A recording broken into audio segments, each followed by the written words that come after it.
Estou aqui com o meu querido João Amorim. João Amorim, felicidades, feliz 24. O Nasser, com muita sensibilidade, disse aqui: difícil desejar feliz festas e tudo mais, em vista do que acontece em Gaza, né? 9.000 crianças assassinadas, não dá para a gente realmente, não tem como, né? No Natal, né? A gente celebra o nascimento de uma criança. E com bombardeio em Belém, né? Com bombardeio em Belém no Bombardeio em Belém no Natal, é verdade. No Natal. Teve Bombardeio em Belém no Natal, Cisjordânia, né? Quer dizer, Israel não descansa um segundo. Vamos começar por aí, Amorim. Deixa eu lembrar vocês aqui: o João Amorim, professor de Direito Internacional, doutor livre docente em Direito Internacional pela USP. Como é que você está vendo nesse momento? Vamos pegar de Gaza para cá, né? O comportamento de Israel errático, ali obedecendo Estados Unidos, aquela coisa, a hipocrisia do Blinken fazendo essa visita. Se os Estados Unidos quisessem de verdade que Israel deixasse de, né, esses ataques intensos, era só os Estados Unidos querer e mandar no pau mandado deles, que é o Netanyahu, né? Fala pra gente, João Amorim, querido.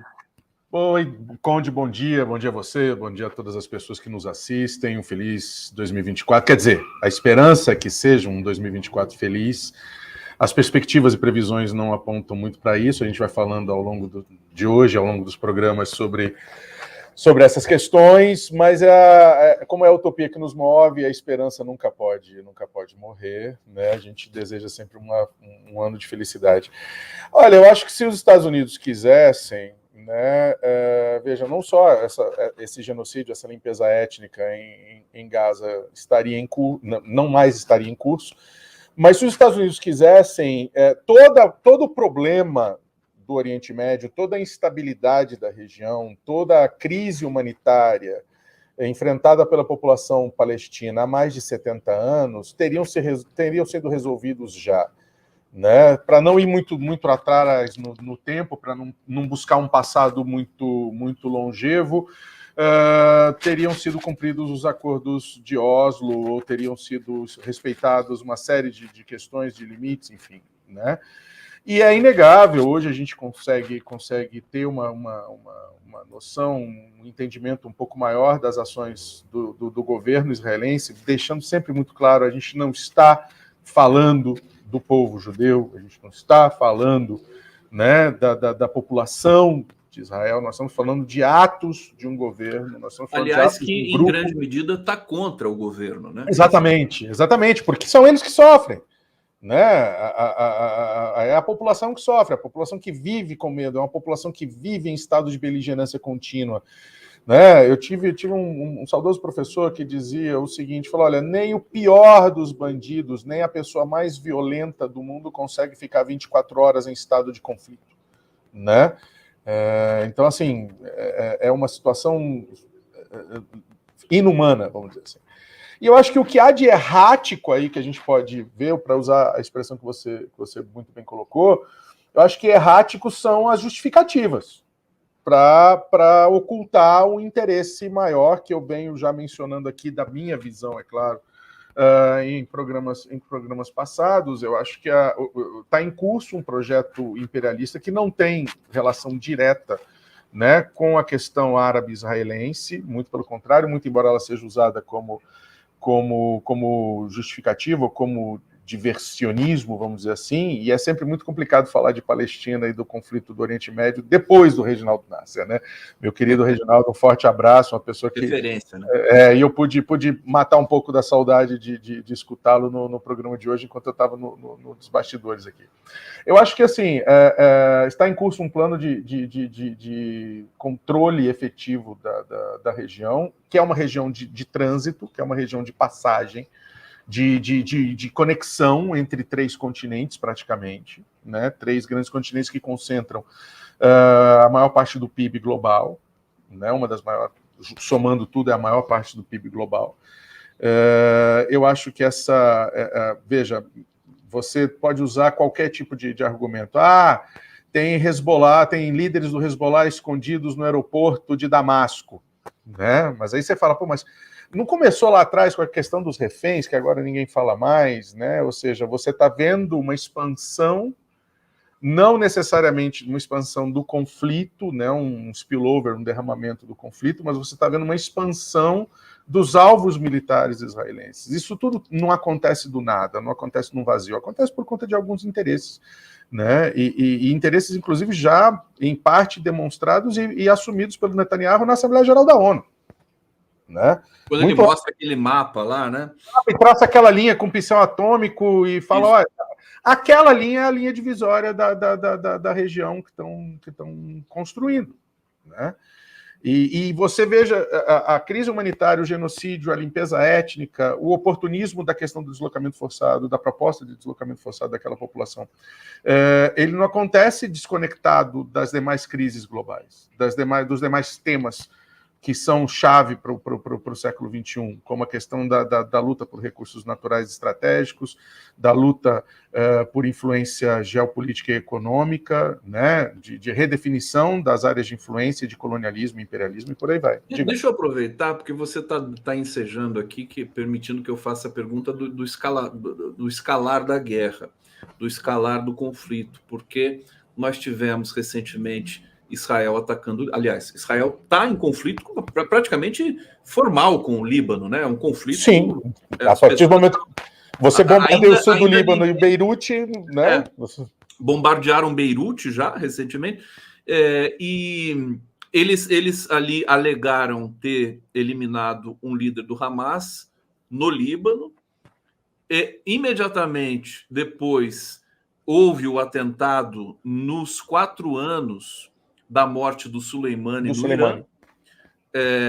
Quantos mortos ali? Acho que 80 mortos. 80, 90, alguma coisa assim. Muito grave.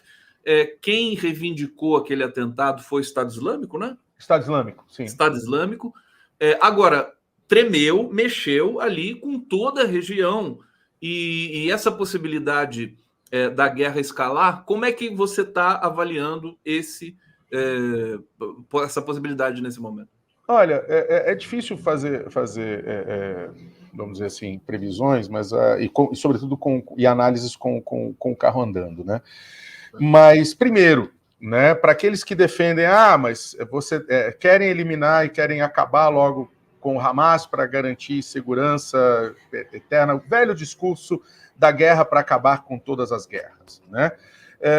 Para quem está nos assistindo, quem está nos escutando, eu gosto muito de fazer, ou de tentar fazer exercícios de troca de lugar, né? de empatia. Imagina o seguinte, nós temos uma grande colônia islâmica, uma grande colônia muçulmana na região da Tríplice Fronteira, né? Quer dizer, então, que se esse argumento de que tá valendo bombardear Beirute, tá valendo bombardear o sul do Líbano, tá valendo bombardear Damasco porque tem pessoas do Hezbollah e do Hamas ali dentro, quer dizer, então, que se Israel vier aqui bombardear a Foz do Iguaçu, tá valendo também.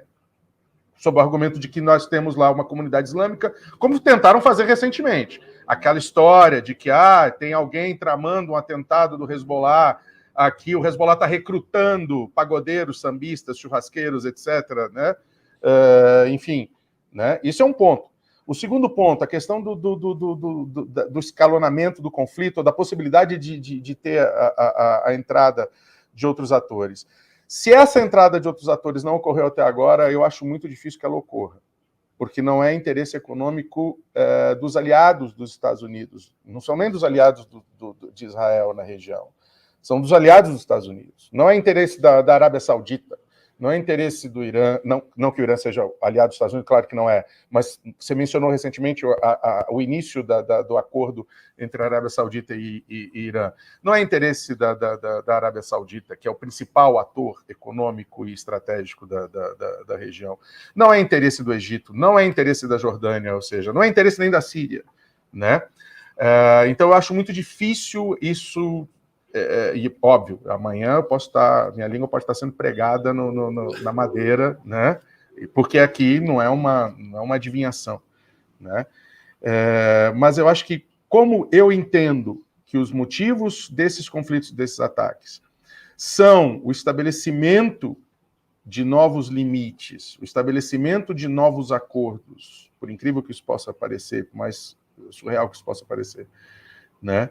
Eu não vejo isso como uma tentativa, uma possibilidade de escalonamento. Isso não quer dizer que o conflito vai acabar logo. Isso não quer dizer...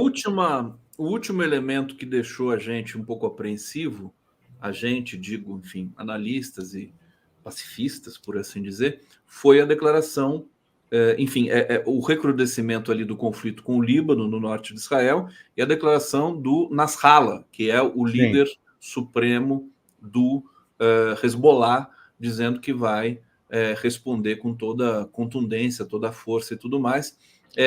Mas isso está muito na retórica ainda, de fato. E não tinha outra coisa a se dizer, né? Ou seja, e veja, eu costumo também recordar aqueles que defendiam direito à legítima defesa de Israel desde 7 de outubro, né? Eu pergunto, então o Líbano tem o direito, então, à legítima defesa? O Líbano agora pode porque ele foi atacado, né? Sobre qualquer tipo de possibilidade de argumento. Ninguém fala isso, né? Israel não, pois é.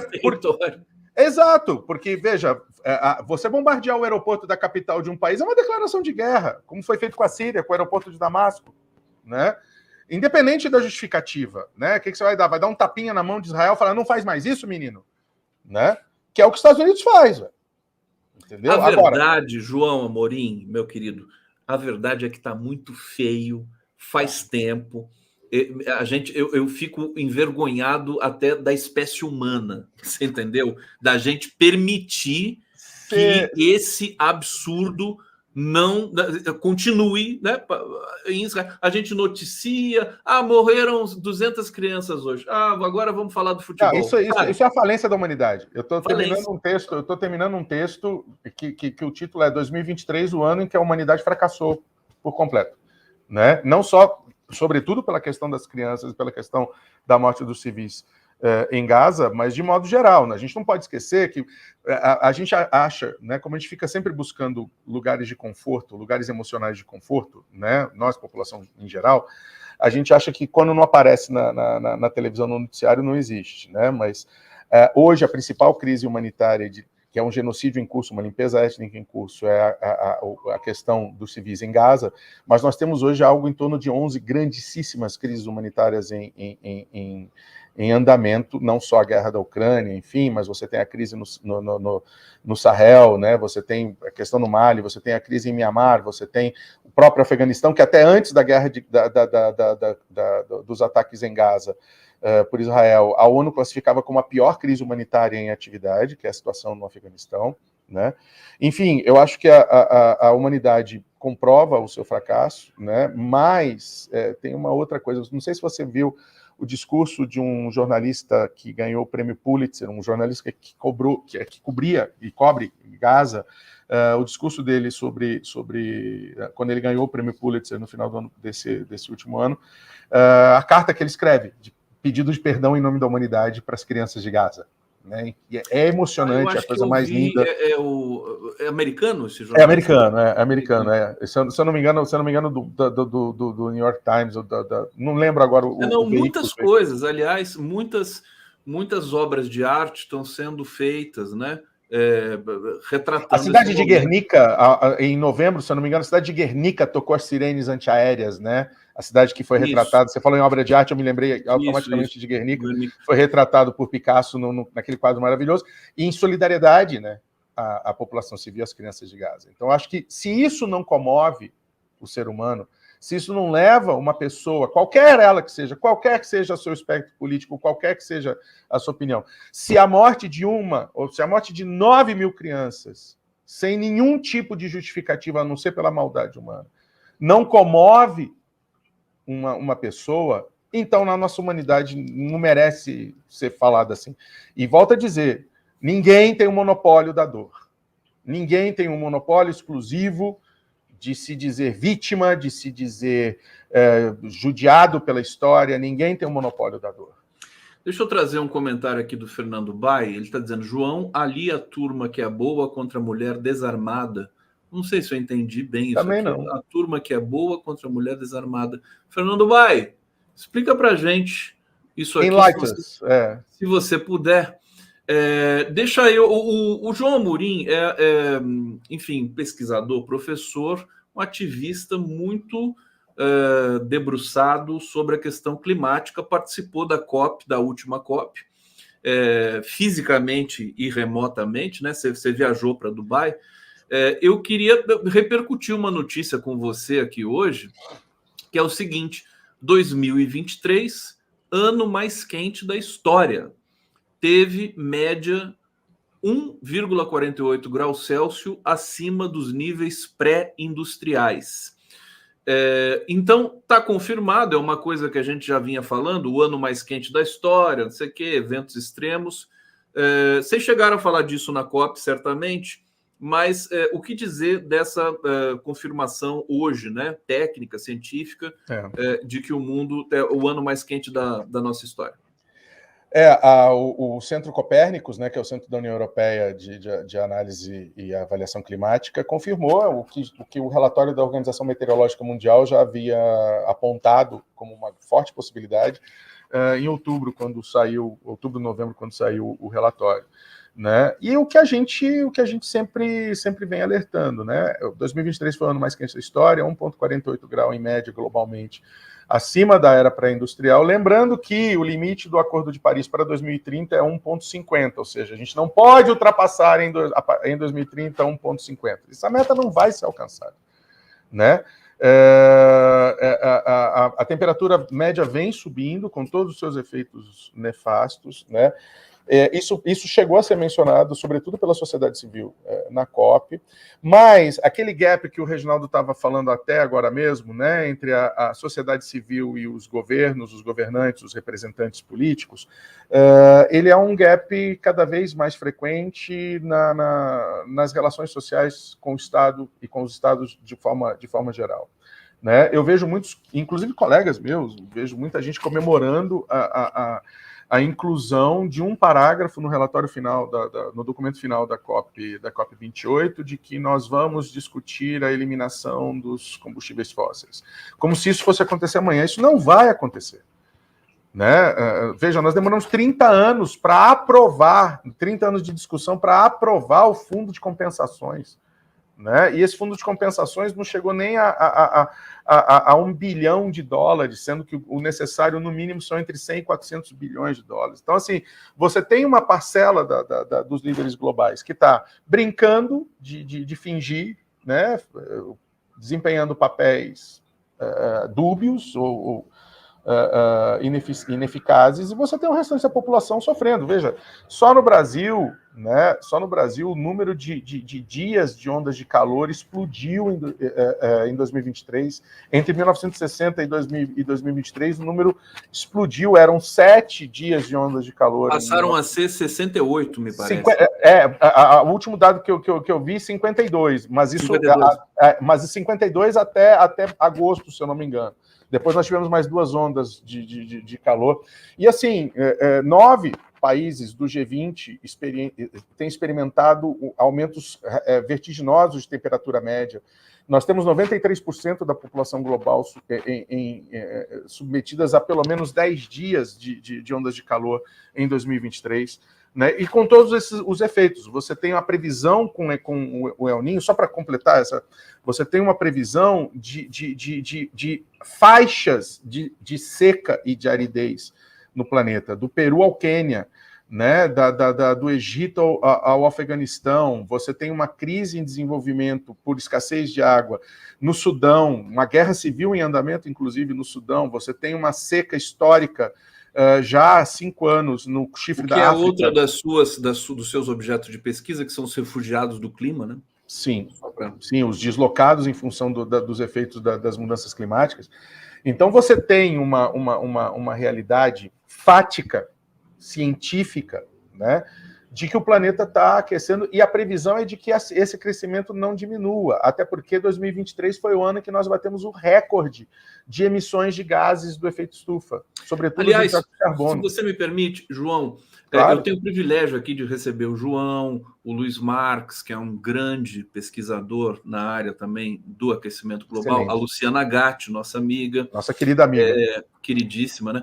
Eu quero aproveitar, dizer que tem o aquecimento, não só o El Niño, que é o aquecimento das águas ali equatoriais do Pacífico, as águas equatoriais também do Atlântico, me parece que estão anormalmente mais acima quente. Também da temperatura nesse ano, sim. E que provoca toda essa, por exemplo, esses eventos extremos no Brasil. Agora, só confirma para a gente uma questão importante que o Luiz Marques sempre traz aqui. O Brasil, por ter a matriz energética a mais limpa do mundo, impressionantemente, quer dizer, o Brasil, nesse sentido, é uma coisa fantástica. O que fala muito mais do mundo do que do Brasil, especificamente. Que fala mais do mundo que do Brasil. A gente vai comentar isso. Agora, o grande responsável pela emissão de carbono no Brasil é o agronegócio?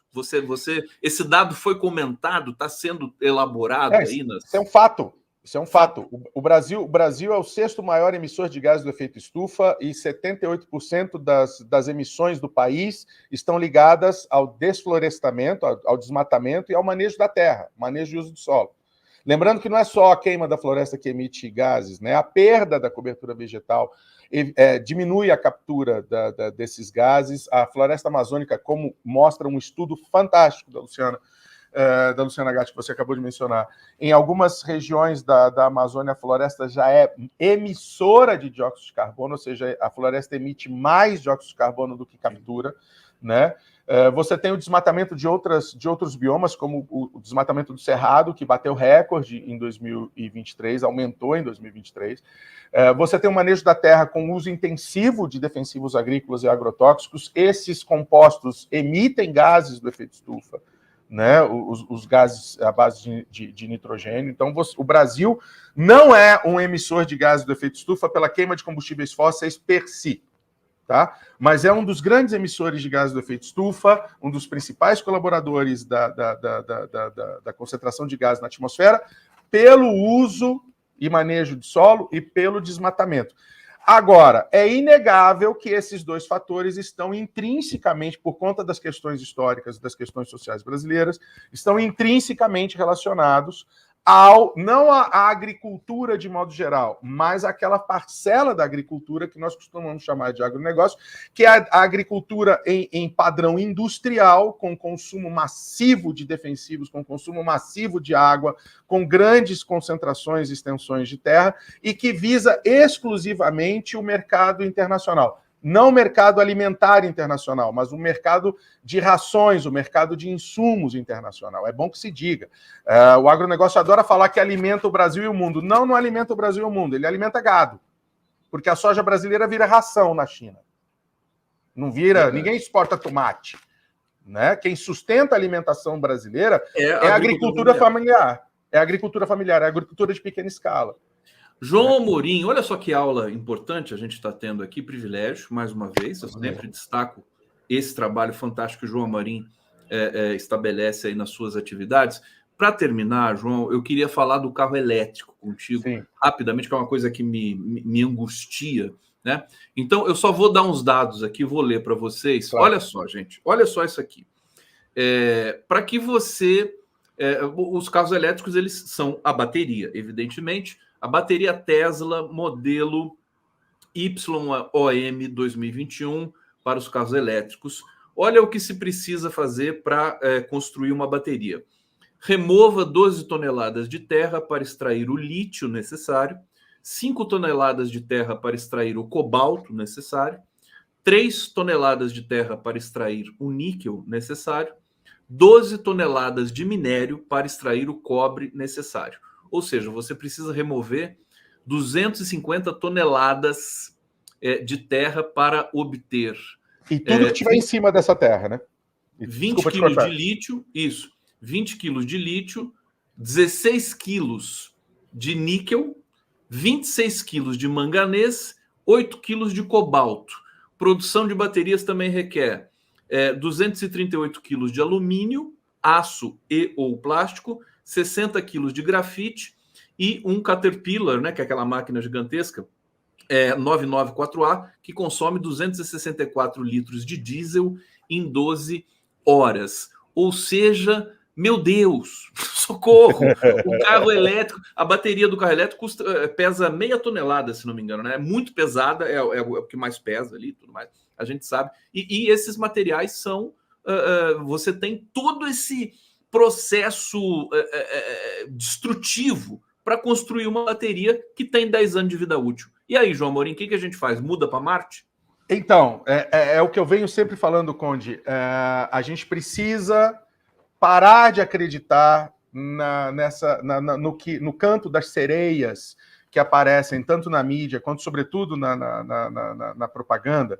Esses cantos das sereias de que o carro elétrico é a salvação do planeta. Ou, por exemplo, né, a eletricidade é a salvação do planeta. Ou, eu preciso parar de comer carne porque eu vou salvar o clima do planeta. Não, as cadeias produtivas, as cadeias de valor são muito maiores do que o seu umbigo.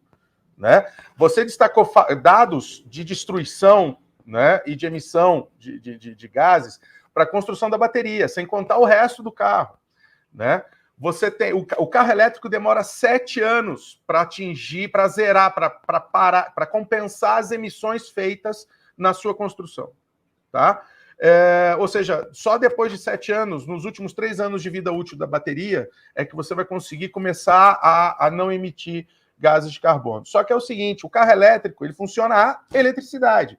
E você tem, no Brasil, uma matriz energética que, na sua maior parte, é limpa, porque é baseada em energias renováveis, sobretudo a hidrelétrica, mas você tem parte dessa energia elétrica, na maior parte do ano, gerada com base em termoelétricas.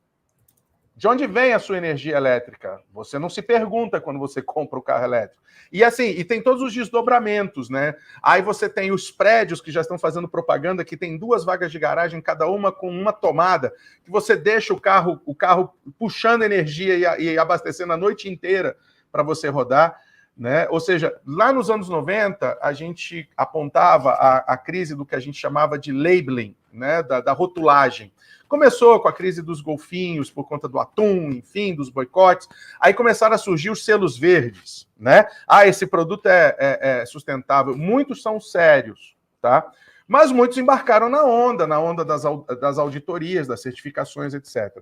Hoje, né, o que nós apontávamos de fake, né, no labeling, ou de falsidade no labeling, hoje é chamado de greenwashing, que são as grandes corporações que anunciam uma postura, ou uma política, ou uma governança pró-direitos humanos, pró-meio ambiente, mas na prática toda a sua cadeia produtiva é suja, ou o seu produto é sujo.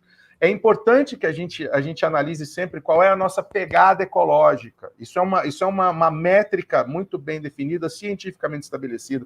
Porque, por exemplo, nesses dados que você mencionou, que essa notícia menciona, da produção da bateria elétrica, não se fala quanto de água foi gasto. E você tem hoje quase 3 bilhões de pessoas no planeta sem acesso a qualquer a água potável e sem acesso diário às quantidades mínimas diárias de água, sabe? Então, assim, você tem toda uma série... Não é resolvendo um ponto que eu vou acabar com a crise climática e com a crise ambiental. É isso que os governos precisam entender.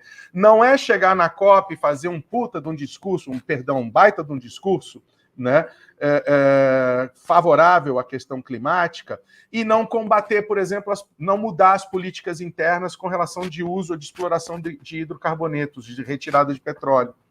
Né? Me fez lembrar da privatização da Sabesp agora.